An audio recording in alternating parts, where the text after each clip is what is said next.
A coloração da própolis tem a ver com a origem botânica, certo?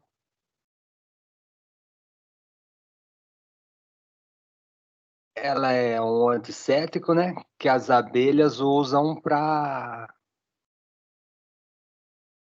esterilizar a abelha, a colmeia, não só a colmeia, mas todo lugar onde vai ter as crias, né? A abelha vai esterilizando. Ela passa nas paredes da colmeia, onde ela encontra alguma fresta. Então, a própolis vai ter esse poder antisséptico. Só lembrando, a legislação é de 2001, instrução normativa número 3. Então, IN número 3 de 2001. Lá eles explicam certinho o que é a própolis, legislação, como produzir, né? Que tem tanto a própolis quanto o extrato da própolis. Enfim, era utilizado isso daí para esterilizar o ambiente. O que a gente vai ter? Diversas plantas no que a abelha vai, pega a resina dessa planta, leva para a colmeia, e na colmeia ela vai produzir a própolis. Por exemplo, no Brasil a gente vai ter própolis verde, própolis vermelha, algumas dão só no Rio Grande do Sul, outras dão no Nordeste. Alagoas é um grande produtor da própolis vermelha. A própolis vermelha é produzida a partir da planta rabo de bugio. Essa planta só dá no manguezal. Então, é uma própolis específica do mangue. Então, dificilmente um apicultor vai conseguir produzir em outro local que não seja o mangue. É a mais valorizada. Em compensação, a gente vai ter a própolis verde, que é produzida a partir do alecrim do campo. Essa o apicultor pode plantar a planta, né? E produzir ela se ele tiver essa planta ali. A vermelha é muito mais cara do que a verde, mas a verde já é muito valorizada, principalmente no exterior. Aqui no Brasil ainda não é tão valorizada, mas no exterior ambas, né? A vermelha e a verde são muito valorizadas. Então a gente tem o Japão, que é um grande consumidor de própolis, né? Da nossa própolis. E assim, é um antibiótico natural. Então, normalmente ela é utilizada mais como vamos dizer, um alimento funcional, né? Do que como um remédio, tá? Então é mais um preventivo, exceto para cicatrização. Para cicatrização, ela já pode ser utilizada aí como remédio. Então a pessoa se cortou, né? Pinga própolis no próprio local onde se cortou.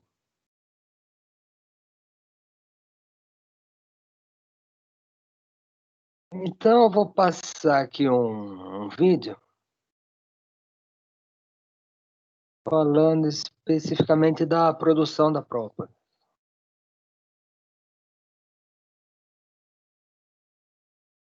Só lembrando, então, diferente do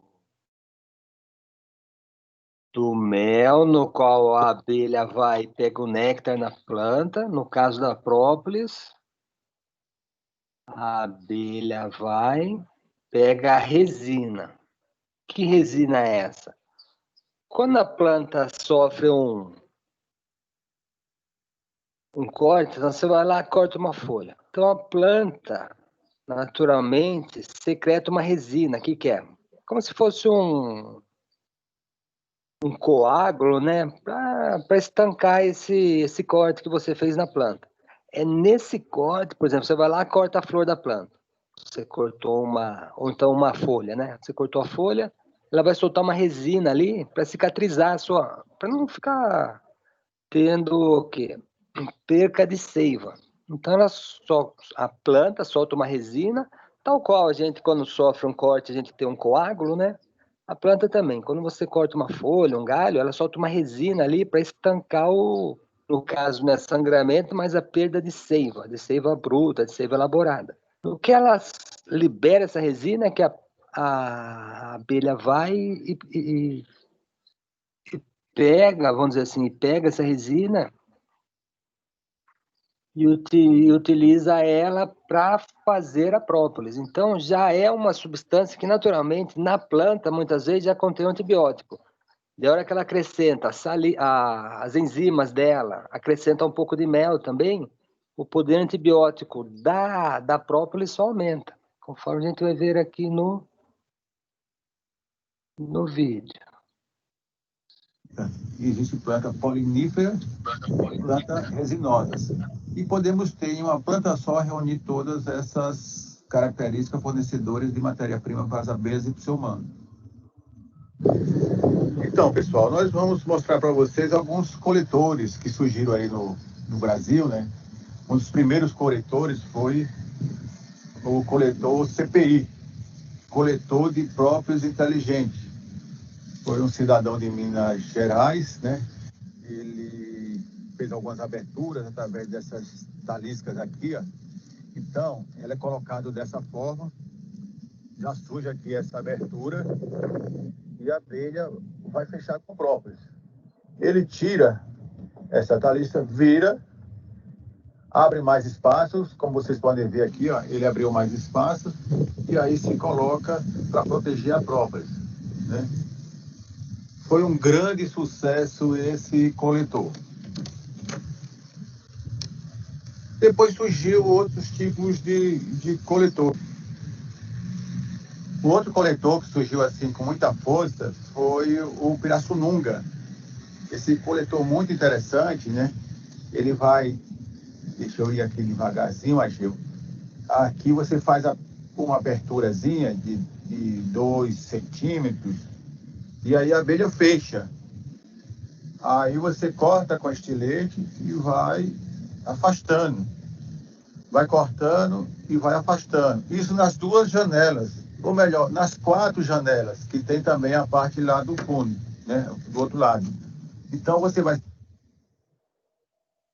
Então, aqui, conforme ele vai abrindo, ela vai fechando com própolis, né? Ele começa uma abertura pequena e vai abrindo, cada vez que ele abre mais, elas vêm e fecham. Daí ele vai, retira a própolis que fica aqui, leva para o processamento e imediatamente a abelha já vem fechar de novo o buraco, porque ela quer manter a colmeia tampada. As 2, a abelha pode ir também fazendo com essa parte, tá, Júlio? E aí ela vai fechando com própolis, vai fechando com própolis, vai fechando com própolis, e você vai abrindo, vai cortando, vai abrindo no decorrer do tempo, né? Aí ela acaba fazendo aí uma quantidade de própolis fantástica. Mas só tem que as pesquisas vão avançando e aí se descobriu que essa própolis fica muito tempo exposta e acaba perdendo qualidade, ok? E aí surge agora outro tipo de coletor, que é o tipo conhecido como TB. É o tira e bota. Então é o tipo do coletor assim muito prático. Você usa uma melgueira, faz o corte na melgueira, e aí você faz essa estruturazinha e você tem essa abertura. Hoje é o coletor mais utilizado no Brasil, porque... Então, aqui a abelha, obviamente, vem aqui, fecha tudo isso aqui com própolis. Daí ele vai, retira esse própolis, ela vem fechar de novo, e assim fica um ciclo. Detalhe, ele não precisa nem abrir lá em cima, ele só vem aqui lateralmente, é bem fácil para colher. Esse aqui é o O coletor mais utilizado atualmente. As abelhas preenchem rapidamente, né? Aquelas que têm a genética voltada para isso. E acaba você tendo uma própria aí com uma semana, 2 semanas, 1 semana e meia, aliás, toda completa. Aqui você coloca um plástico, um adesivo transparente para não ter intempéries, certo? Então é o mais usado. Tem outro tipo de coletor também, que esse aqui, ó, que é um quadro onde ele tem aberturas. Ele tem abertura, as abelhas fecham e rapidamente, e também pode ser utilizado, né? Pode também aumentar a altura aqui e ficar em torno de 2,5, 3 centímetros, né? Ele funciona muito bem. Mas nós vamos mostrar para vocês justamente o coletor, que ele é muito prático, que todo produtor pode usar. E aí a gente vem falando para eles que eles podem ter essa alternativa da produção de mel, como também a produção de próprios ao mesmo tempo, né? Esses que eu mostrei para vocês, a gente direciona. Mas nós podemos vamos mostrar para vocês agora, um tipo uma forma de você coletar próprios, que pode botar em todas as colmeias, e aí com o tempo você vai selecionando. Então, o próximo vídeo vocês podem assistir como se faz essa coleta de próprios de forma assim, bastante prática, ok? Então assista o próximo vídeo. Então, pessoal, nós vamos mostrar como colocar os pequenos sarrafos, né, de 2,5 centímetros. Se tira a tampa da colmeia. A princípio aqui uma colmeia sem abelhas, para facilitar. Depois nós vamos mostrar a parte do campo. Então se coloca aí.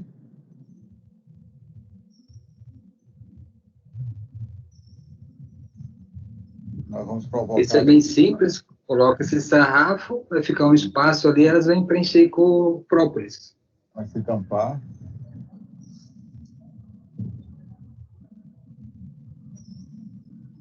E vai ficar essa abertura, né? Vamos dar uma ajeitada aqui, porque aqui ficou fora do padrão.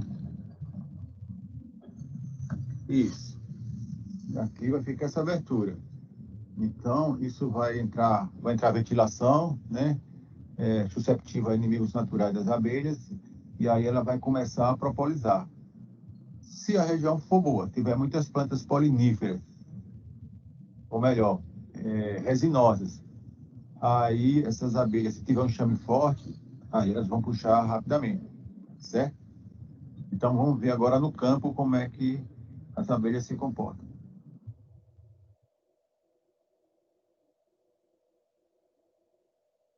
Aqui o local, ó, encheu de própolis. Pode ver esse daqui, aquele que tem o toquinho aqui, ó, encheu de própolis.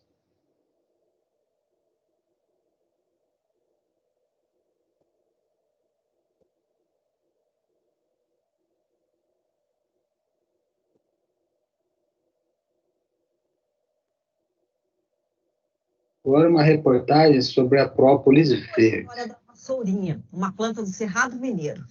Antes tratada como invasora, agora é planta de cultivo. O Globo Rural mostrou o começo dessa história há 11 anos. Agora o repórter Ivaci Matias voltou ao Cerrado Mineiro para mostrar como essa própolis está mudando a vida dos criadores de abelha da região. Uma colmeia bem formada pode abrigar mais de 60 mil abelhas. Durante o dia, ela... Então, essa própolis verde, muito produzida em Minas Gerais, tá? A vermelha era do Nordeste, mas essa verde aqui depende da vassourinha. Então, teoricamente, ela pode ser produzida em qualquer lugar. A vermelha depende daquela planta que dá no mangue. Então, a vermelha depende de ter um manguezal por perto. Elas entram e saem sem parar, trabalhando na coleta de néctar e pólen para fabricar seus alimentos. Mas algumas operárias são destacadas para extrair resinas medicinais produzidas pelas plantas. Com a resina, elas fabricam a própolis, essa massa de cor escura que serve para matar os fungos e bactérias da colmeia. Quando as abelhas capturam algum inseto invasor, Elas cobrem o cadáver com própolis para mumificá-lo e, assim, evitar o apodrecimento e a contaminação do ambiente delas. Desde a antiguidade, o homem aprendeu a manipular esses recursos criados pelas abelhas. Nas múmias do Egito, foram encontrados resíduos de própolis usada para conservar os cadáveres. Os sacerdotes da época produziam remédios à base de própolis para combater doenças provocadas por fungos e bactérias. A descoberta da própolis verde está ampliando os usos desse recurso criado pelas abelhas. Ela é feita a partir da resina de uma planta nativa do Cerrado brasileiro, a vassourinha do campo, cujo nome científico é Baccharis dracunculifolia. Um arbusto também conhecido pelo nome de alecrim do campo, que era considerado um invasor de pastagem. As abelhas mergulham de cabeça nos brotinhos novos da vassourinha para alcançar as glândulas internas da planta.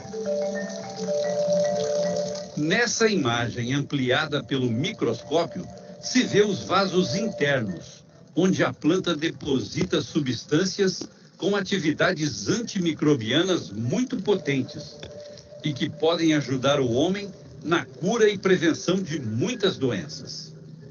Os poderes medicinais da vassourinha do campo e da própolis verde estão sendo estudados nesse laboratório da Faculdade de Farmácia da USP de Ribeirão Preto, aqui em São Paulo. Então, a própria resina da planta já é um antibiótico. O que a abelha faz, a própolis, é concentrar esse antibiótico, né, na própolis e fica mais fácil de ser utilizado. A equipe de pesquisadores é liderada pelo Dr. Jairo Bastos.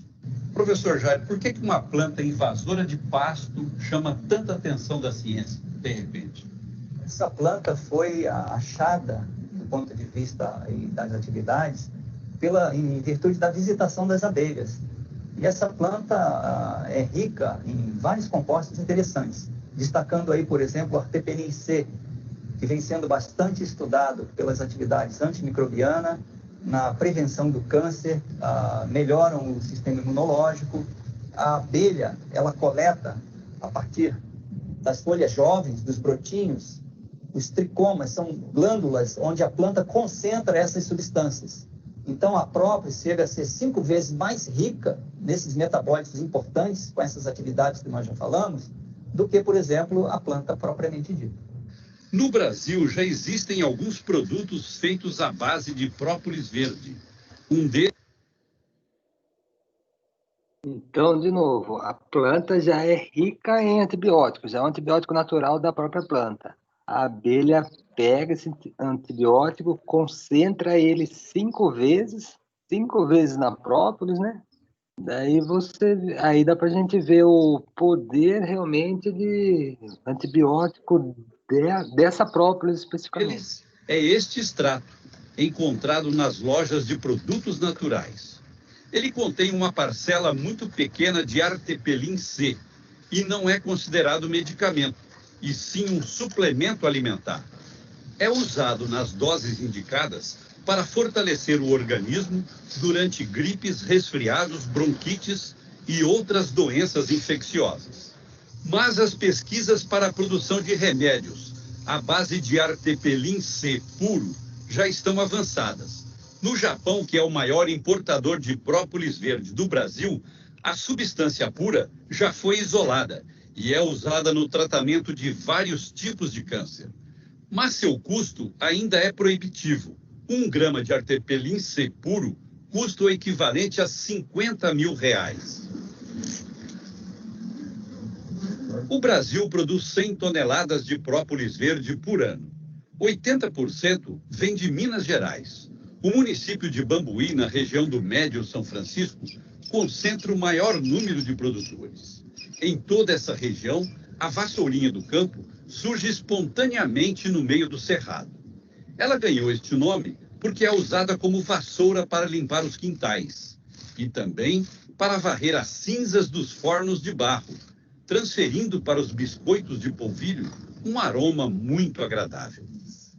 Hoje, ela está mudando a vida dos apicultores da região, como explica César Ramos, da Apivasf, Associação dos Apicultores do Alto São Francisco. Esse crescimento do mercado da própolis surpreendeu vocês? Bastante, muito mesmo, porque quando iniciamos a atividade de apicultura, no início da década de 80, própolis para nós era um problema, era descartado, nós jogávamos própolis fora. E nunca imaginávamos que um dia, né, a própolis poderia virar o carro-chefe econômico da apicultura da região, porque naquela época só se falava em mel, né? Tem aumentado muito esse interesse, começou pelo Japão, hoje conseguimos já colocar a própolis verde em 18 países do mundo já. Só essa empresa do município de Bambuí recebe própolis verde de mais de... Aumentado muito esse interesse, começou pelo Japão. Então, a primeira etapa é o que elas estão fazendo manualmente, né? Separar impurezas, separar pedras que podem ter vindo junto, pedacinho de outras substâncias, né? Hoje conseguimos já colocar a própolis verde em 18 países do mundo já. Só essa empresa do município de Bambuí recebe própolis verde de mais de 500 produtores da região. Aqui o produto passa por uma limpeza e é classificado e embalado in natura. Eles também produzem extrato de própolis, vendido a granel ou em frasco. Os irmãos Odacir e Edeir Ferreira manejam 150 caixas. Cada uma produz média de 3 quilos por ano. A própolis verde é vendida a R$ 140 o quilo, enquanto a comum vale 70. Odacir, hoje em dia vocês trabalham só com própolis ou tem alguma outra atividade no sítio? Está ficando só o própolis. Não mexe com mais nada? Tinha outra atividade, nós plantava pimenta, mas viu que o própolis está sendo melhor. É, né? É, menos trabalho, menos mão de obra, mais fácil de vender também.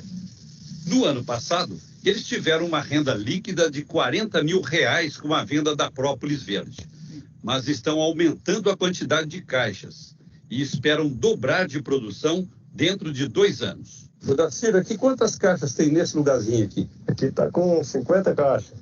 O apiário fica sempre dentro do cerrado, para facilitar o acesso das abelhas às plantas de vassourinha. As caixas usadas na produção de própolis são as mesmas feitas para produzir mel. O ninho fica na parte de baixo e as melgueiras em cima. A diferença é que eles deixam um vão entre uma caixa e outra, para forçar as abelhas a fechar o espaço com a própolis. O pessoal coloca esse sarrafinho aqui, então fica uma brecha entre o ninho e a melgueira. Então ela tem que preencher esse vão aqui com própolis. A estratégia funciona muito bem, porque as abelhas não gostam de luz e nem de vento dentro da colmeia. Logo que surge uma fresta, elas correm para fechá-la com a própolis. No caso aqui, vocês colocam só 2 melgueiras? Depende do enxame, ele vai crescendo, mas vai continuando ele, vai colocando. Ele enche esse aqui, pode subir outro. Vai. Aqui já está no ponto de colher? Pode, já pode colher já. Na hora de fazer a colheita, não precisa abrir as caixas. Basta passar um estilete e retirar as ripas de própolis. Dá para ver que está bem verdinha, né? Tá. Em seguida, as abelhas voltam a trabalhar para fechar o buraco. 8 dias depois, já dá para fazer uma nova coleta. Para não enfraquecer o enxame, quem produz própolis não extrai o mel, deixa tudo para servir de alimento para as abelhas. Então, nem colhe o mel. A própolis é tão valiosa que eles deixam o mel lá dentro. O alecrim, bem do lado da caixa aqui, ó. Aí é o alecrim. Vassourinha. Ou vassourinha. Veja 60 caixas, todas direcionadas para a produção de própolis verde. O senhor chama Hermenegildo, mas é mais conhecido como Manel? Das abelhas. Não é Manuel, não, é Mané. Mané das abelhas. É. E por que o pessoal não chama o senhor pelo nome do senhor? Porque o meu nome é mais difícil. Eu não acho. Hermenegildo? Isso, é. Bonito até. Devia ser grande, que são 12 letras, né? É. Então tem uma professora assim, sua mãe gostava de você, né? Tipo o nome dele. Mas antes de se transformar em Mané das Abelhas, seu Hermenegildo era inimigo delas. O senhor trabalhava com desmatamento? Desmatamento, máquina pesada, né? Sei. E quando dava na abelha, o que o senhor fazia? Jogava 2 litros de óleo diesel, meio litro de gasolina e jogava fogo. É. Aí matava elas, porque se não matasse, mata-se, né? E hoje o senhor fica com pena de lembrar disso? Hoje, quando você mata, nossa, é uma dor, né? Uhum. E quando eu chego, por exemplo, que eu tiro uma prova que fica lá, o buraco pronto, aí eu peço desculpa para ela, tá? É. Porque você muda totalmente o conceito, né? Hoje, o seu Hermenegildo e os outros apicultores da região estão empenhados na preservação das abelhas e também da vassourinha do campo. Com a ajuda dos técnicos da Unicamp, a Universidade de Campinas, em São Paulo, eles estão coletando sementes das plantas mais visitadas pelas abelhas e cultivando a vassourinha. Como as sementes são miúdas e facilmente carregadas pelo vento, eles colhem os ramos e cobrem com uma lona. Uma semana depois, elas estão no ponto de semear. O plantio é feito a céu aberto, usando substrato florestal e regando todos os dias. Com 5 ou 6 meses, nós levaríamos essa planta a campo com aproximadamente 40 centímetros. Mas se passar disso, ela chegar a maior que isso, também não é nenhum problema. Isso equivale que vai ter uma planta mais forte ainda para ir para campo. E não é que aquela planta invasora agora virou uma lavoura como outra qualquer? O Edeir Ferreira corrigiu o solo, adubou. Então, agora, o que eles estão fazendo? Eles plantam a vassourinha, tá? Isso pode ser feito em qualquer local, contanto que a planta vá bem, para já direcionar as abelhas que são colocadas próximo aqui para a produção do própolis. Então, já é um cultivo da planta, que é o substrato para a abelha fazer a própolis. E fez esse plantio de vassourinha há 1 ano e meio. As plantas têm quase 2 metros de altura e já estão sendo visitadas pelas abelhas. Qual a importância de você ter um alecrim cuidado como se fosse uma lavoura aqui para vocês? Para mim é importante pelo aumento da produtividade de própolis, da própolis verde. Também vai facilitar o serviço, porque você está com a piara aqui dentro do alecrim. Isso, a gente está mais próximo, a gente pode ver melhor como está funcionando, como está o rendimento da própolis. Por enquanto, produtores e pesquisadores só estão enxergando vantagens no cultivo da vassourinha. A esperança deles é de que as plantas cultivadas continuem produzindo as essências fundamentais para a fabricação da própolis verde. Assim, abelhas e humanos podem tirar proveito delas.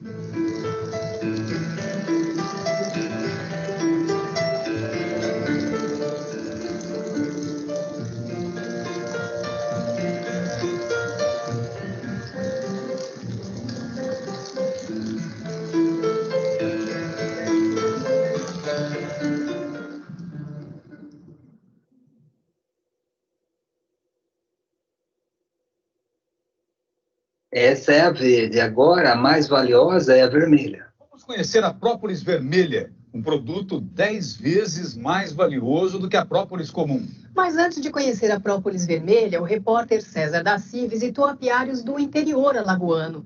Lá o destaque é para a produção do mel, uma atividade que rende 140 toneladas por ano e vem melhorando a renda dos sertanejos. O zumbido dessas abelhas vem das várias colmeias que se propagaram nos últimos anos. Graças à fartura de flores nativas da região e à criação de uma cooperativa, o trabalho apícola se tornou mais forte.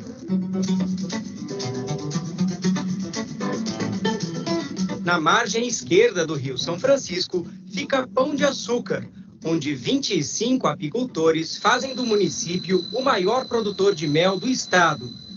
Uma alternativa de renda para quem vive numa área tão sofrida. Nós vivemos numa região muito pobre, seca, tá? E para viver só de criar uma, duas vaquinhas e fazer roça, tá? Não é o suficiente. E hoje, chova muito ou pouco, você criando abelha, você tem uma renda garantida.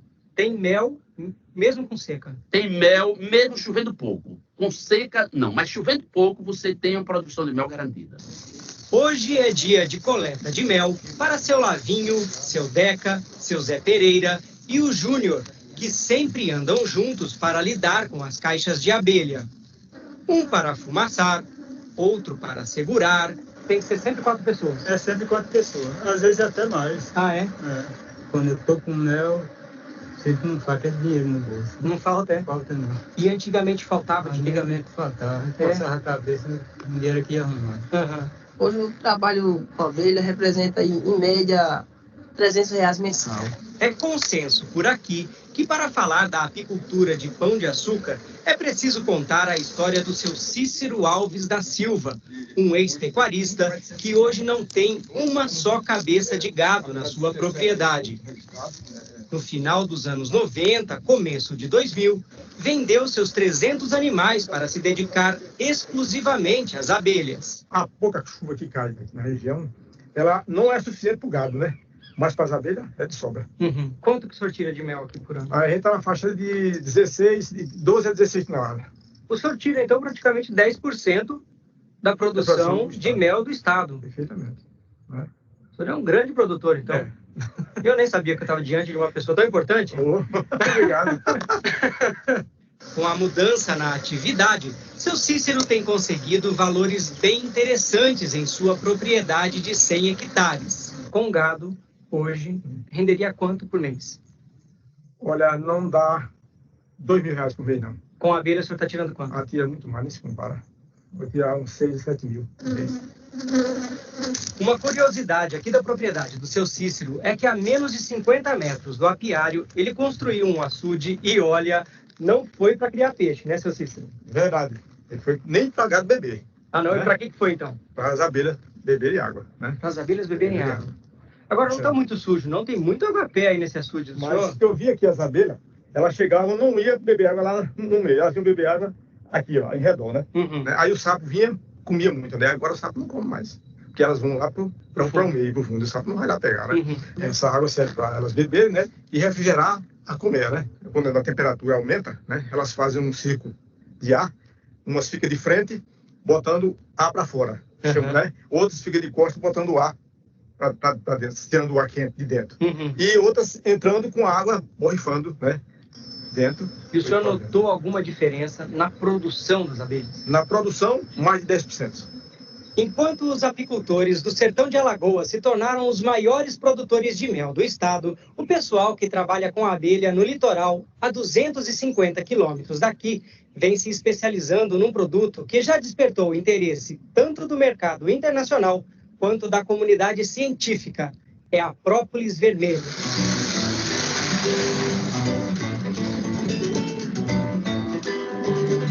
Então a vermelha é só no litoral, que depende do mangue. E todos os olhares se voltam para esse outro produto das abelhas, a própolis.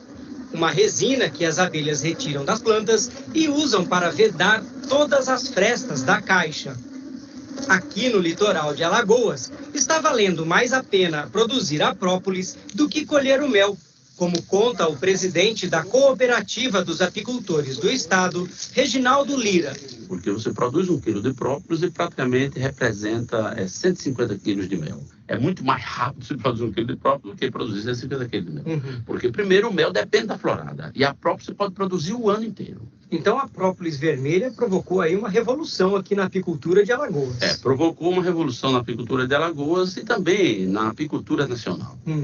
Tá? Porque criamos diversos preços na própolis a nível nacional. Você tem a própolis comum, que é a própolis preta, marrom, que hoje está girando em torno de R$40 e R$50 o quilo. A própolis verde hoje está em torno de R$80 e nós, própolis vermelha, olha o preço, de R$550. Foi a própolis vermelha que uniu ainda mais os irmãos Tiago, Hugo e Felipe. Um psicólogo, outro estudante de arquitetura e o terceiro veterinário, Meninos de cidade que tiveram uma ajuda especial para entrar na apicultura 6 anos atrás. Nossa mãe financiou as primeiras 8 caixas. Então chega a valer 15 vezes mais do que o preço do mel. Uma substância cobiçada pela indústria farmacêutica do mundo todo transformou a própolis vermelha num produto de alto valor no mercado. E esse tipo de própolis só existe num lugar aqui no Brasil, no litoral de Alagoas. Vamos então saber que substância é essa e visitar uma criação de abelhas no meio do manguezal, um lugar que desperta a atenção e o interesse de negociantes internacionais. Dos 17 municípios que compõem a... Quem cria abelha tem que ter segurança. Se chegar alguém aí... Já está avisado de que não deve destruir nada aí, não deve fazer zoada, né? Passagem ele pode passar tranquilo, agora só não pode mexer nas caixas. Em terra firme, ainda temos uma pequena caminhada ilha adentro. Além de suas 200 caixas de abelha, seu marinho conta com exatos 671 coqueiros. Tudo caprichadamente numerado. Os produtivos estão todos numerados. Agora, tem muitos coqueiros novos que ainda não foram numerados, porque eles não estão na faixa de produção ainda. E quanto o senhor tira de coco aqui? O máximo que eu tirei é 8.500 cocos, mas fica em torno de 5.000 cocos, 6.000 cocos. Isso por ano? De 2 em 2 meses ou de 3. E, Carlos, você ajuda a tirar coco também ou só na abelha? Só na abelha. É? Já levou muita picada? Já, muito. No começo eu passava uns 2, 3 dias sem conseguir chiclete. No apiário, a fumaça serve para acalmar as abelhas. Mas antes da coleta da própolis, vale uma explicação. Uma caixa de abelhas voltada para a produção de mel é assim, fechada de todos os lados, só mesmo com o alvado aqui embaixo, para elas entrarem e saírem. Já quando o objetivo é a produção de própolis, a caixa tem esses vãos deixados de propósito pelo apicultor para estimular a vedação. Porque ela tem a finalidade de evitar o ataque de predadores, o excesso de luminosidade, para evitar o excesso de corrente de ar. Então, qualquer fresta que tiver, as abelhas vão... A tendência é fechar tudo. Agora, como é que funciona esse coletor aqui de própolis? Esse coletor funciona da seguinte forma. Ele é removível, certo? Quando você remove um coletor, a própria está aqui. Você tira um e automaticamente já coloca outro. Você pode tirar um e ao mesmo tempo vir com o outro e colocar no mesmo lugar. Veja como as abelhas trabalham para fechar as brechas do coletor. Elas parecem incansáveis. E geralmente, depois de uma semana... Quanta própria tem? Aqui tem mais ou menos quantos gramas? Rapaz, aqui dá uma faixa de 30 gramas, mais ou menos, de própolis. De própolis. O senhor geralmente consegue colher quanto? Eu consigo colher, isso varia. Eu já consegui tirar aqui, numa semana, 2,7 kg de própolis. Foi o máximo? Foi o máximo. Mas aí varia 1,8 kg, 1,7 kg, 2,100 kg, variando, né? E qual foi o mínimo que o senhor tirou aqui? 200 gramas. Por semana? Na semana fazia 200 gramas. Porque isso é sazonal, né? Depende do tempo. Tem abelha que numa semana está cheia de própolis, outra semana não tem nada. Agora, Carlos, parece que as abelhas se zangam menos tirando a própolis do que colhendo mel, né? Porque o trabalho da própolis é mais simples. Você basta usar o coletor, vai ser um trabalho externo. Já para o mel, nós temos que abrir a caixa e temos que tirar o alimento, que é o alimento da abelha. É a mesma coisa do que a pessoa pegar o alimento na sua casa. Para não enfraquecer a colmeia, seu marinho e o filho Carlos não tiram o mel das abelhas. Olha, você está vendo aqui 3 coletores com alta produtividade. Isso aqui está simplesmente notável a quantidade de própolis que tem aqui. Se você conseguir uma repetição disso, é um espetáculo. É um espetáculo. Uma produção dessa não é comum. Agora, é importante dizer que a própolis vermelha não dá em qualquer lugar do Brasil, né? Não dá em qualquer lugar do Brasil. A própolis vermelha só dá onde tem o rabo de bugio, uma planta típica do manguezal. Você que consome mel com frequência sabe que, dependendo da florada, o produto tem cor e sabor diferentes. O mel de laranjeira, por exemplo, não é igual ao mel de eucalipto, de cana-de-açúcar e assim por diante. O mesmo ocorre com a própolis. Ela muda de característica de acordo com a vegetação de cada região. O Bruno Cabral é biólogo e vai mostrar para a gente o rabo de bugio, a planta de onde as abelhas tiram a resina para produzir a própolis vermelha. Exatamente. O bugio é essa vegetação que vocês estão vendo aqui. Toda essa moita com esses ramos sendo emitidos para o alto compõe a vegetação do rabo de bugio. Na verdade, é uma planta trepadeira, então. Exatamente. É quase que uma trepadeira. Ele é uma planta que faz parte do grupo das leguminosas, que é o mesmo grupo da soja, da alfafa, do feijão. O nome científico do rabo de bugio é Dalbergia ecastaphyllum. A ocorrência dele nas Américas, ela vem do sul da Flórida até o sul do Brasil. E existem registros também para a ocorrência dela na costa leste do continente africano. Ela dá em manga, é uma planta do manguezal. Aproveita qualquer fissura no galho para raspar a resina e levá-la para a sua colmeia. Em alguns momentos, elas rodam, como se estivessem dançando. O vermelho intenso da resina é o que dá a cor para a própolis. Com a perninha de trás carregada, as abelhas levantam voo. Dos 13 tipos de própolis existentes no Brasil, 5 são da região sul, 1 dos estados do sudeste e 7 do nordeste.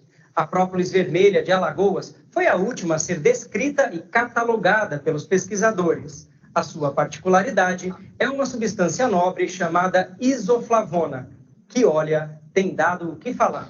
Este é o laboratório onde trabalha o agrônomo Severino Alencar, na Exalc, em Piracicaba, São Paulo. Dr. Severino coordena o grupo de estudos em própolis do CNPq, que envolve a USP, a Unicamp e a Universidade Federal de Alfenas, em Minas Gerais. Nós já investimos em 4 anos em torno de R$1.200.000. Em alguma vez na história dos estudos sobre as própolis, os tipos de própolis brasileiras, já se investiu tanto quanto se investiu no estudo específico da própolis vermelha? Com o nosso grupo, não. Essa é a primeira vez que a gente tem uma quantidade de recursos significativo para estudo de uma única própolis. A própolis vermelha justifica esse investimento todo? Com certeza. É um produto natural, rico em isoflavonos. Nunca se encontrou isso numa própolis brasileira e com um grande potencial de aplicação na indústria de alimentos e farmacêutica. A isoflavona é uma substância geralmente encontrada em leguminosas. A mais famosa delas é a soja. Sobre a isoflavona da própolis vermelha, os estudos indicam um futuro promissor. A gente mostra que realmente é uma boa fonte de combater radicais livres. E quem não gostaria de envelhecer com qualidade, já que nós envelhecemos por ataques de radicais livres. Ainda em Piracicaba, bem pertinho do professor Severino, trabalha o doutor Pedro Rosalém, farmacêutico e professor da Faculdade de Odontologia da Unicamp. Em seu laboratório, há 12 anos vem analisando os mais diversos tipos de própolis. Da verde à marrom e agora a vermelha. Em todas elas, encontrou bons resultados no combate à formação da placa dental. Que é o início, muitas vezes, de problemas de saúde odontológica, da saúde bucal, como a cárie dental e a doença de gengiva. E no caso da própolis vermelha especificamente, o que ela contribui para esses tratamentos? Ela mata a bactéria. Mas o mais curioso é, em baixa concentração, ela não mata a bactéria, mas sim ela diminui o que nós chamamos de fatores de virulência. Porque não adianta você matar a bactéria, né? Porque dali a alguns minutos nós vamos ter outras bactérias povoando a boca novamente. Talvez uma forma mais eficiente de combater essas bactérias da boca seja diminuindo ou enfraquecendo o seu poder de causar doença. Por conta de descobertas assim, a procura pela própolis vermelha chamou a atenção do mercado internacional, principalmente do Japão. O interesse dos japoneses pela própolis vermelha é tamanho que uma vez por ano eles desembarcam aqui em Alagoas para visitar os apiários. Só que tudo em segredo, tudo em sigilo. Tanto que eles acabaram de descer daquela lancha e não quiseram gravar nenhuma entrevista e nem permitiram que a nossa equipe de reportagem acompanhasse esse momento. Ainda assim, conseguimos flagrar uma pequena movimentação Até que fomos autorizados a conversar com o exportador César Ramos Júnior, que há 16 anos vende uma outra própolis, a verde, para esses compradores. O que os japoneses fazem com a própolis vermelha? Ainda está em estudo, né? Na verdade, eles estão levando essa própolis para lá e ainda não se sabe o que eles vão produzir. Não sabemos o que vai ser produzido. E, na verdade, ainda são em escala muito pequena. Vamos se dizer que hoje ainda é em escala a nível de pesquisa. E os japoneses estão mais avançados do que os pesquisadores brasileiros? Acredito que não. Pelo menos pela forma que eles se comportam, acho que não. E por que os japoneses estão tão resistentes em mostrar, por exemplo, não deixaram nem a gente acompanhar essa visita? Em função de que o projeto está muito no início. Os japoneses já detêm 43% das patentes de própolis no mundo inteiro. E são eles que compram a maior parte da produção da própolis vermelha de Alagoas, que hoje em dia gira em torno de 1,5 toneladas por ano. Para organizar toda a cadeia de produção e comercialização da própolis vermelha, desde 2007 o Sebrae vem trabalhando junto aos apicultores. A analista técnica Amanda Bentes é quem presta assessoria nos projetos que envolvem esse nobre produto de Alagoas. Tem algum outro país que produz a própolis vermelha? A própolis na cor vermelha existe. Existe em outros países, inclusive na África. Porém, com as propriedades diferenciadas, essas que estão sendo buscadas pelo mercado, só é produzido em Alagoas. Qual vai ser o próximo passo, então? O próximo passo é a gente conseguir uma indicação geográfica. Indicação geográfica é um selo de qualidade que é cedido pelo INPI, Instituto Nacional de Propriedade Industrial, o qual corresponde que aquele produto ele é natural, ele tem uma forma diferenciada de fabricação, ele tem propriedades diferenciadas e que são respeitadas pelos produtores locais. Enquanto a indicação geográfica não vem, enquanto as pesquisas avançam e enquanto o mercado da própolis vermelha se consolida, o litoral de Alagoas só tem a ganhar com o desenvolvimento dessa atividade em seus manguezais, como ressalta o biólogo Fernando Pinto, do Instituto para a Preservação da Mata Atlântica. Quisera eu que todos os outros ecossistemas descobrissem uma própolis de cada cor, né? Para que a gente pudesse ter em cada ecossistema um grupo como são esses apicultores preocupados em preservar essas áreas. Se você não preserva a mata, atinge o manguezal. Se não preserva o manguezal, você atinge a Mata Atlântica, né? Não tem como você dissociar esses dois ecossistemas.